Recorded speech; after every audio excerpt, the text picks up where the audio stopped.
Untuk sampai ke lokasi pencarian berikutnya, emak harus menyusuri sungai terlebih dahulu, euy. Sekarang kita mau cari apa di sini? Sekarang kita mau cari ular hijau. Ular hijau? Ya. Apa ular hijau? Buat mainan. Kamu mah ditanya yang bener atuh, kalau atuh yang bener ditanya buat apa sekarang? Ya, buat mainan ular hijau. Mas bapak aja nanya. Pak, sekarang kita mau cari apa? Sekarang Bapak mau cari bahan buat bikin kolak. Bikin kolak? Iya. Asik. Nah, itu jawaban yang paling betul si Bapak. Kamu mah apa? Kalau mau cari ular lagi? Enggak tahu. Nah, jadi perjalanan kali ini tuh emak diajak sama bapak nyari bahan buat dibikin kolak. Aduh, gimana ini Pak? Pak bantuin tolong. Ikat. Bismillahirrahmanirrahim.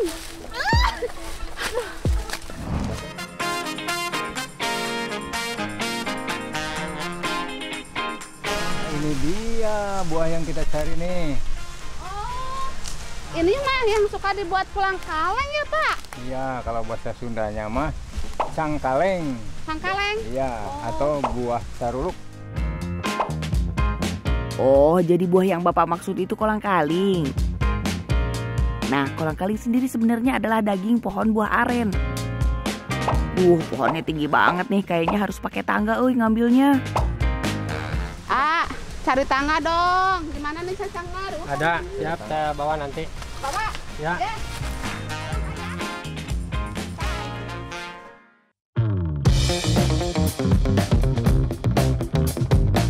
Nah, selain diambil buahnya buat dijadikan kolang-kaling, pohon aren itu juga diambil niranya nih buat dijadiin gula merah. Nira itu air manis yang berasal dari batang atau getah tandan bunga dari keluarga palma. Kayak pohon aren ini. Nah, ini ular tangganya, Bah. Buat ngambil buah ini. Buah kolang-kaleng.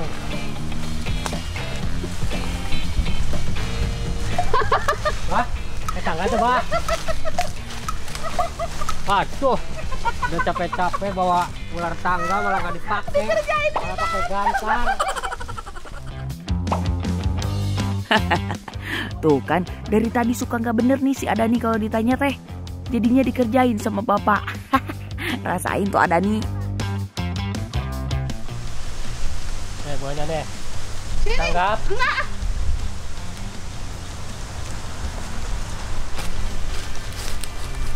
Awas kena getahnya tuh gatel. Hati-hati kamu. Mau di apa? Mau dicoba dulu? Mau dibelah. Dilihat dalamnya.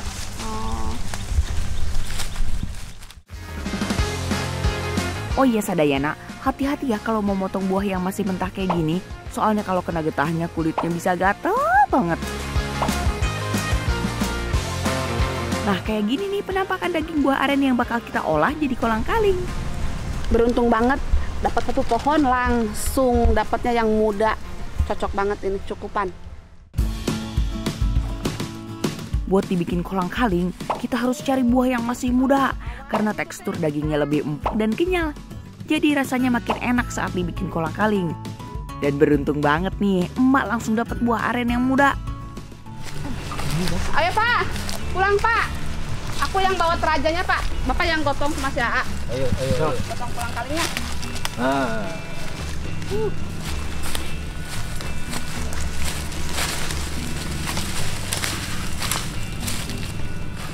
Sekarang kita masuk ke proses pengolahan. Nah, proses pengolahan ini bisa dilakukan dua cara. Bisa dengan direbus dan juga dibakar. Tujuannya biar getahnya hilang. Dan kali ini emak akan nyoba keduanya. Terus nanti kita bandingkan hasilnya. Nah, kita masukin ke air mendidih dan rebus selama kurang lebih 2 jam. Sedangkan yang dibakar itu kira-kira 1 jam aja. Hati-hati, jangan sampai gosong ya. Ntar kolang-kaling di dalamnya ikut gosong atuh. Penasaran gimana hasilnya? Ada bedanya nggak ya? Nah, ini hasilnya Sadayana. Kalau yang direbus mah bersih, tapi yang dibakar mah gosong kayak gini ya. Oke lah, sekarang emak belah buahnya.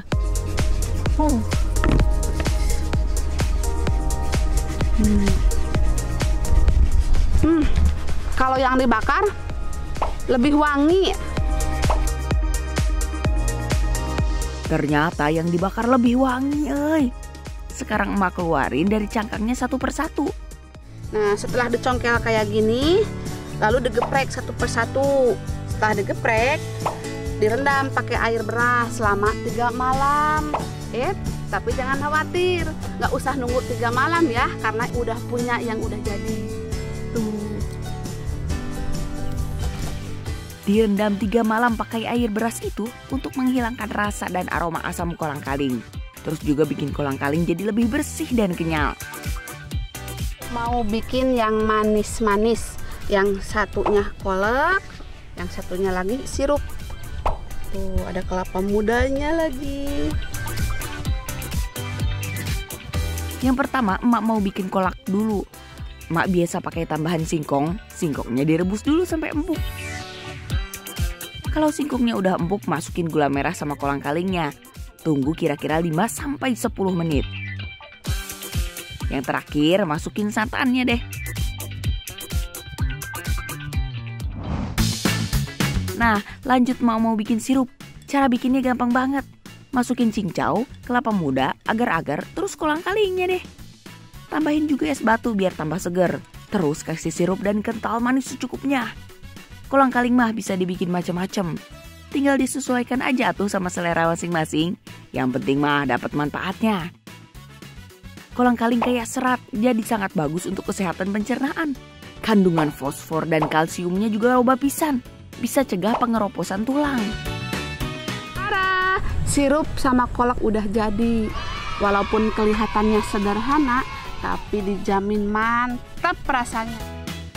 Pastinya resep mamah anti gagal dan jaminan bikin enak. Aduh, belum apa-apa udah basah kuyup kayak gini. Oh no. Untung cuacanya panas jadi nggak dingin. Hari ini emak udah ditemenin sama Pak Dudung nih yang rela berendam di rawa siang hari bolong. Rencananya emak sama Pak Dudung mau metik tangkai dan bunga teratai buat dimasak.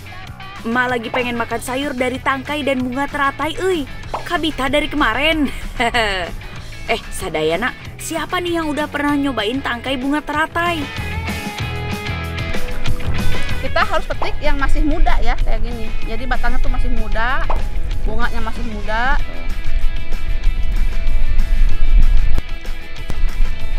Ini duduk, boy. Ayo copot. Soalnya teh kalau yang udah tua rasanya nggak enak buat dimakan. Nah, mudah kok untuk tahu mana yang masih muda. Nah, contohnya kayak gini nih. Bunganya belum mekar, tandanya dia masih muda. Kalau yang teratainya udah tua, bunganya akan mekar dan sangat cantik. Tapi ya gitu sadayana, bunga teratai yang mekar mah lebih enak dipandang, nggak enak buat dimakan.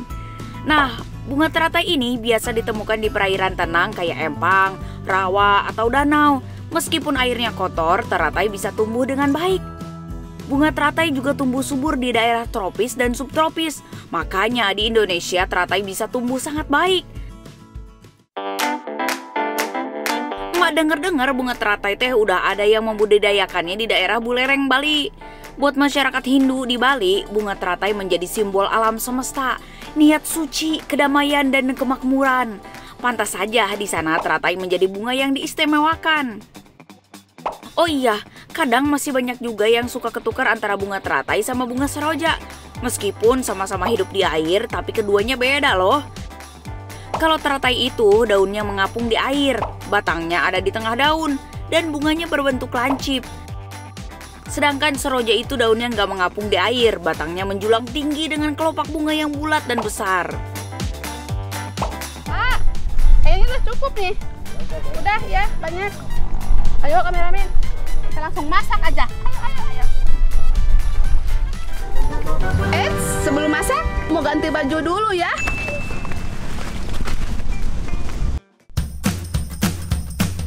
Nggak nunggu besok, mau langsung mak masak nih. Enak adem di sini. Mana wadahnya tuh kameramen? Nggak pakai wadah, nggak ada. Makasih. Aduh. Tudung ibu jatuh terus. Bukan pusing tuh tudung. Posisi masak sudah pas. Lanjut kupas tangkai teratainya, euy. Ini harus disisit ya. Tuh. Kayak nyisit daun talas juga sama kayak gini nih. Kita kupas dulu kulitnya sampai bersih ya. Tangkai bunga teratai ini teh mirip banget sama tangkai talas. Bedanya, warna batang teratai itu ungu, sedangkan talas warnanya hijau. Nggak cuma tangkainya dipotong kecil-kecil, bunga mudanya juga. Cuma emang nggak pakai banyak, sedikit saja untuk mempercantik sayur tangkai teratai ini. Nah, kalau udah dipotong-potong, kita cuci dulu teratainya sampai bersih. Terus siapin bumbu-bumbunya deh. Bumbu-bumbunya sederhana banget loh. Cuma pakai tomat, cabai hijau, bawang merah, bawang putih, bumbu penyedap, gula pasir, dan garam. Sekarang kita tumis bumbu-bumbunya. Yang penting mah harus sampai wangi dulu, baru deh masukin tangkai dan bunga teratainya. Jangan kaget atuh, setelah dimasak warna tangkai bunga teratainya pudar, Ya, nggak cantik lagi ya warnanya. Nggak apa-apa deh, emak kan lebih mentingin gizi yang terdapat dalam tangkai bunga teratai ini. Ada serat, karbohidrat kompleks, vitamin C, dan juga potasium. Ayo sini Pak, makan dulu Pak. Oh iya, ayo siap. Ayo Pak, sini. Sayur bunga teratai ini mantap pisan kalau dimakan sama nasi anget. Pak udah cuci tangan belum? Belum. Belum, tangan dulu Pak, ya. Nggak perlu pakai piring, cukup daun pisang sebagai alasnya. Bismillah Pak.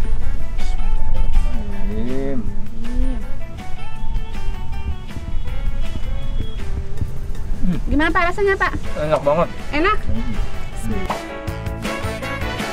Bapaknya emak aja sampai mengakui keahlian emak masak. Jaminan bikin enak, Yang pernah udah nyobain daun talas, pohon talas, sayur talas, tuh rasanya tuh mirip banget sama ini nih. Ini mah pohon teratai. Kamu ya? Kandungan yang dimiliki tangkai bunga teratai ini bermanfaat sekali untuk tubuh.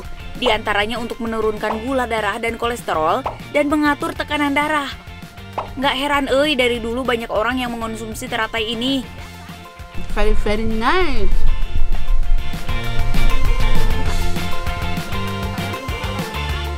Nah, yang belum pernah masak atau makan sayur dari tangkai dan bunga teratai, sok weh sekali-kali makan biar tahu atuh rasanya. Pokoknya raos pisan. Emak dan bapak habisin dulu ya makanannya. Sayang carinya susah.